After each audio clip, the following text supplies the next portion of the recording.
वालेकुम अस्सलाम। अच्छा, मरियम नवाज का कहना है कि नवाज शरीफ साहब बेगुनाह है, तो क्या कहते हैं इसके बारे में? नवाज शरीफ साहब बेगुनाह है? जी, इसका फैसला उनकी बेटी ने नहीं करना, वो मुल्जिम है बल्कि मुजरिम है।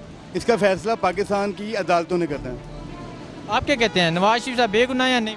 देखिए जी, वो 3 बार के वज़ीर-ए-आज़म रहे हैं और पाकिस्तान ने बहुत लॉस उठाया है, बहुत करप्शन हुई है। ओबियसली जो हेड होगा वो जिम्मेदार तो होगा, सिंपल। अच्छा, मरियम नवाज का कहना था कल पाक-पतन जलसे में कि नवाज शरीफ ने कभी इक़्तिदार की सियासत नहीं की, तो क्या कहते हैं इसके बारे में? जी, मेरे ख्याल से देख लें, जितने भी वज़ीर-ए-आज़म आए हैं 3 बार की जो टर्न है वो किसी और ने नहीं ली, सिर्फ नवाज शरीफ साहब ने ली है। अभी भी अगर वो इक़्तिदार की सियासत नहीं करते तो फिर पता नहीं कौन सी सियासत करते हैं। तो क्या इमरान खान मुल्क बेहतरी की तरफ लाएंगे? जी, इंशाल्लाह ताला। देखें, उस बंदे के पास विल है, अगर लोग कहते हैं विजन नहीं है, but he is trying his level best and we are proud. वो पाकिस्तानी हीरो थे, हीरो हैं और रहेंगे, और हिस्ट्री में उनका नाम रहेगा इंशाल्लाह। अस्सलाम वालेकुम। वालेकुम अस्सलाम। अच्छा, मरियम नवाज का कहना है कि बेगुनाह नवाज शरीफ को रहा करो, तो क्या कहते हैं, नवाज शरीफ साहब बेगुनाह है? नहीं, बेगुनाह नहीं है। उन्होंने मुल्क का पैसा चोरी किया है और यहाँ से सारे मुल्क का पैसा लेके जाके बाहर उन्होंने अपनी दौलत बनाई है, तो किसी भी सूरत पे उनको रिहा नहीं किया जाए।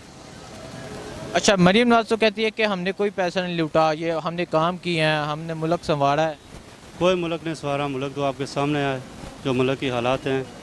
तो इंशाल्लाह ये अभी इमरान खान का दौर है, कुछ अरसे के लिए हमारे लिए मुश्किलात हैं, लेकिन थोड़े से अरसे के लिए हैं।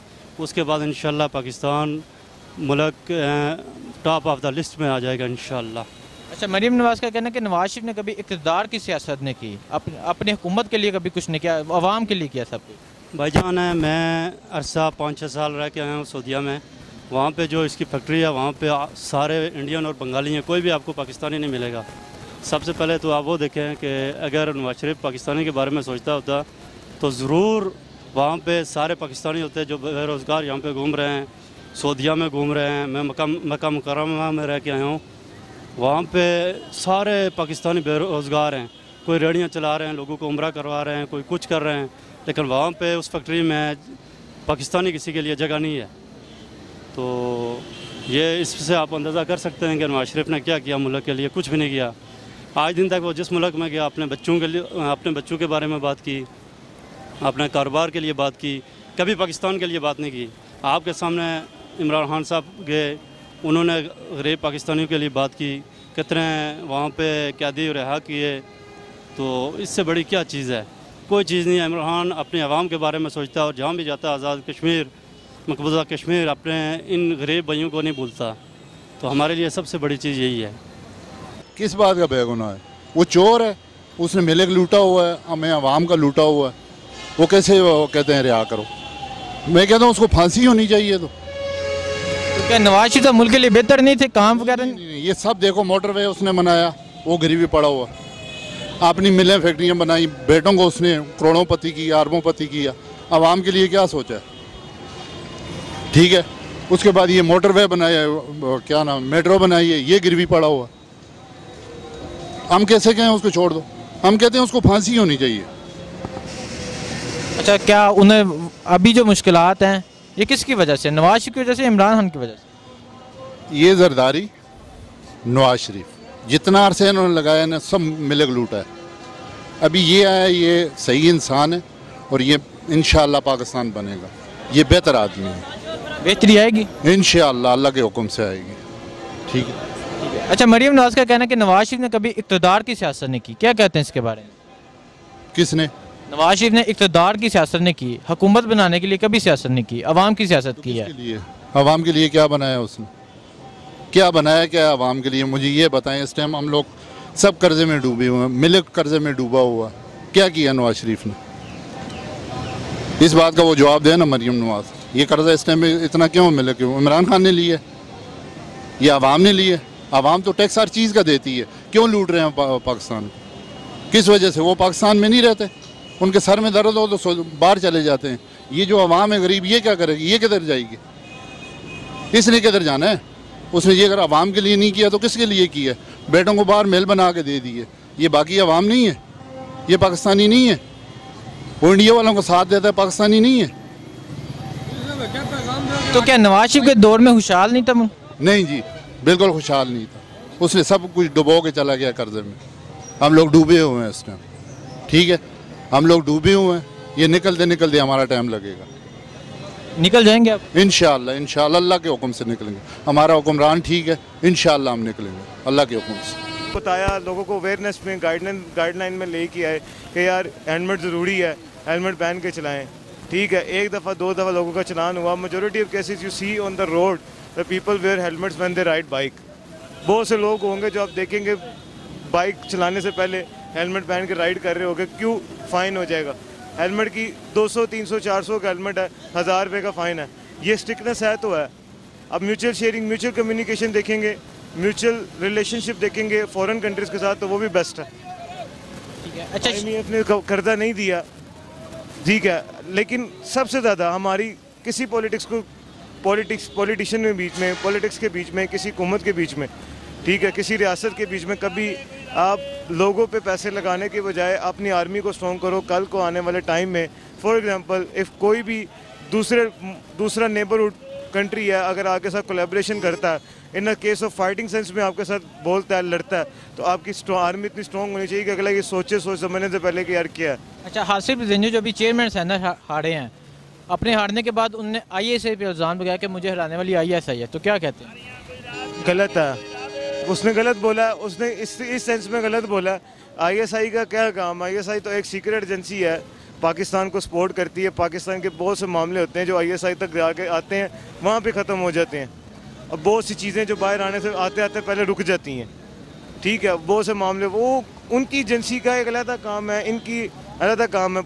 पॉलिटिक्स में ISI कैसे आ सकती है, मुझे बताएं। तो आप क्या कहते हैं, फिर इसके साथ क्या होना चाहिए? उस बंदे के साथ जो हुआ है वो ठीक हुआ, वो अब गलत इल्ज़ाम लगा रहा है तो उसके साथ जो उसको सज़ा देनी चाहिए। ठीक है। अच्छा, शेर रशीद का कहना है कि अब मौलाना की सियासत खत्म हो जाएगी, तो क्या कहते हैं? शेख रशीद का कहना है मौलाना की सियासत खत्म। मौलाना फजल रहमान तो भूखा फिर रहा है भाईजान। उसकी तो क्या कहते हैं, जिस घर में वो रहता था वो बहुत बड़ा घर था, देन फर्दर बहुत एक्सपेंस है उसका, डेली का जो इजीली एक्सपेंस था वो बहुत ज़्यादा था। देन फर्दर मौलाना की सियासत, वो मौलाना तो भूखा मर रहा है, ख़त्म हो चुकी। सियासत उसको मिलनी कहाँ, सियासत नहीं मिल रही। अभी भी इमरान खान ने सबको कोलैबोरेशन करके बोला कि वन यूनिटी करके, वन स्ट्रेंथ बन के, एक ताकत बन के अगर हम मुल्क को आज़ाद करा दें, अगर मुल्क के साथ मुल्क में कामयाबी के झंडे गाड़ दें, तो सारे के सारे अभी भी आ सकते हैं। लेकिन जितने जेलों में हैं वो पैसे देते ही नहीं हैं। तो क्या इमरान खान रिकवरी कर लेगा?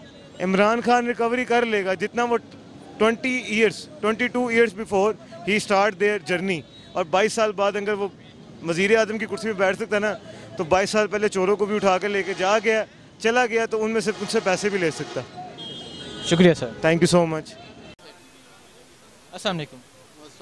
अच्छा, मरीम नवाज का कहना है बेगुनाह नवाज शरीफ को रहा करो, तो क्या कहते हैं, नवाज शरीफ बेगुनाह है? मेरे ख्याल से कोई भी बेगुनाह जेल में नहीं होता ना। उन्होंने मुल्क को इतनी बेदर्दी से लूटा है कि जिसका हिसाब नहीं है। आपके सामने है कि हर मुल्क में, जिस मुल्क में फ़ॉरेन में जहाँ भी देखेंगे उनकी जायदादें निकल रही हैं, दिन ब दिन नए नए इंकशाफात होते हैं। फिर उसके बाद TT एक आ गई है। TT आम लोगों की समझ से ये बाहर है, TT चीज़ क्या है। अब बेगुनाह तो नहीं है मेरे ख्याल से, उन्हें अपनी वो किए की सज़ा भुगत रहे हैं। ये वो ममनून हसन का मुझे एक इंटरव्यू याद आ रहा है, वो कहते थे अल्लाह की पकड़ में आएंगे ये लोग, क्योंकि हकीकत में अल्लाह की पकड़ में आए। अच्छा, ये जो TT है, शेयर्स निकले हैं मरीम नवाज के, तो मरीम नवाज का बयान था मेरी लंदन क्या पाकिस्तान में भी कोई जायदाद नहीं, क्या कहते हैं? ये तो ऐसे ही था, उन्होंने कहा कि मेरा पाकिस्तान, लंदन में क्या पाकिस्तान में भी कोई जायदाद नहीं है। अब उनकी TTs निकल रही हैं, उनकी जायदादें निकल रही हैं, तो मेरे ख्याल से ये गलत बयानी है, सरासर गलत बयानी है। हर बंदे को पता है ना, मैं ना मानूं वाली बात है, बाकी हर बंदे को पता है कि उनकी जायदादें या उनकी करप्शन का माल किस हिसाब में है। वो कहते हैं हमने पाकिस्तान बनने से पहले अपना कारोबार शुरू किया। ठीक है, कारोबार उन्होंने अपना शुरू किया था। इनके एक तीसरे भाई भी थे, अब्बास शरीफ। अगर वालिद का कारोबार मुंतकिल हुआ है, वो अब्बास शरीफ का उसके पास इतनी जायदाद सामने नहीं आ रही है, उसके नाम पे बेचारे पे TTयाँ ही आती रही हैं, पैसा शैसा कख नहीं है उसके पास। अच्छा, मरीम नवाज का कहना है कि नवाज शरीफ ने कभी इक़्तिदार की सियासत नहीं की, क्या कहते हैं इसके बारे में? हमेशा इक़्तिदार के लिए सियासत की नवाज शरीफ ने, और ये आजकल इल्ज़ाम लग रहा है कि किसी के कांधों पे चढ़ के आते हैं, जबकि आपको पता होगा कि जनरल जिलानी का ये शागिर्द रहे नवाज शरीफ साहब, और ज़ियाउल हक साहब इनके रूहानी बाप थे। ठीक है कि नहीं? अब ये दूसरों पर इल्ज़ाम तराशी हो रही है, फलां ISI के कांधों पर चढ़ के आया, ऐसे ही घसीट रहे हैं। हासिफ रिजंजो ने भी क्या ये बयान दिया है कि मुझे हराने वाली ISI है, ये चेयरमैन सेनेट का जो इलेक्शन आ रहे हैं? आसिफ अली सिंजू के इससे पहले भी बहुत सारे ऐसे बयान हैं, किसी से ढके छुपे नहीं है वो। जहाँ तक कि सेनेट इलेक्शन की बात है, इलेक्शन में इन्होंने सुबह नाश्ते पे बुलाया तो 65 लोग थे, 64 लोग थे। अब नाश्ता किया उन्होंने 64 लोगों ने किया। दोबारा आए जब पार्लियामेंट में अपना सेनेट हाउस में हाथ खड़ा करने की कहा तो 64 लोगों ने हाथ खड़ा किया। अब जब वोट पोलिंग होती है तो 50 वोट निकलता है, फिर बाद में जाके फिर खाना खाते हैं तो फिर 64 है। अब वो ढूंढ रही कि वो बदले 64 है, वो सब सर जोड़ के बैठ करके वो 14 कहाँ है। अब सोचने की बात, ISI ने हरा दिया। देखिए इनकी अक्ल और शऊर ही नहीं है। आसिफ अली सिंजू चेयरमैन सेनेट बनने के काबिल ही नहीं था। उसके बयान आप देखें तो एक आम शहरी, आम बंदा, मेरी तरह का आदमी ये समझ आए यार ये इससे मुल्क से क्या है। मेरे ख्याल से ऐसे लोगों का मुल्क से कोई लेना देना नहीं है, सिर्फ इक़्तिदार के नशे में है। तो क्या होना चाहिए आसिफ अली सिंजू के साथ? किसके साथ? आसिफ अली सिंजू के साथ क्या होना चाहिए? आसिफ अली सिंजू के साथ कुछ लोगों का ये है कि वो कहते हैं आर्टिकल 6 लगे, फलां लगे, फलां लगे। उसके साथ वो अल्लाह ने उसके साथ जो किया वो वैसे ठीक है, वो जिस हिसाब में है वो ठीक है। वो ऐसे ही बार बार जलील होता रहेगा, चूँकि ऐसे बंदे का कोई दीन मजहब नहीं हो। जिसका सब कुछ इक़्तिदार बन जाए ना, हवा से इक़्तिदार, वो किसी भी तरीके से उसको हासिल करना चाहे तो उसका कोई दीन ईमान नहीं होता है। वो मुल्क के खातिर नहीं है, वो सिर्फ ज़ात की खातिर है। अच्छा, शेर शीख साहब का कहना है कि अब मौलाना की सियासत ख़त्म हो जाएगी, तो क्या कहते हैं इसके बारे में? शेख रशीद साहब के डायलॉग अच्छे होते हैं। वो कल उनका एक मैंने सुन रहा था कि वो कह रहे थे कि हाँ आ जाए बिलावल मेरा इस्तीफ़ा ले ले पकड़ ले मेरा इस्तीफ़ा, मैं हाथ में पकड़ाऊंगा। ऐसा था।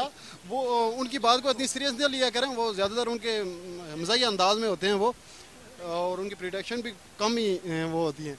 लेकिन शेख साहब, जहाँ तक शेख साहब की बात है, वो दिलेर आदमी है, खुल के बात करने वाला आदमी है। एक शेख रशीद ने पूरी नून लीग को ऐसे अंगलियों को नचाया, और ये हकीकत है। और यही वो शेख रशीद होता था। देखिए इनकी जमात में मैं एक और बात बताता हूँ, जब इनकी जमात बंदा छोड़ के चला जाता है ना नून लीग को, उस पर फिर निशानाबाजी करते हैं। राना सनाउल्लाह था, आपको पता है कि पीपल पार्टी से क्यों निकाला गया? इन्होंने गले से लगा लिया, मोहतरमा ने उसे किक आउट किया था ना वहाँ से। उसकी वजह यही थी कि उसने बदतमीजी की थी इनकी फैमिली के खिलाफ, इन्होंने गले से लगा लिया। ये शेर रशीद का सिंगार तो वहाँ से आता था, लंदन से आता था।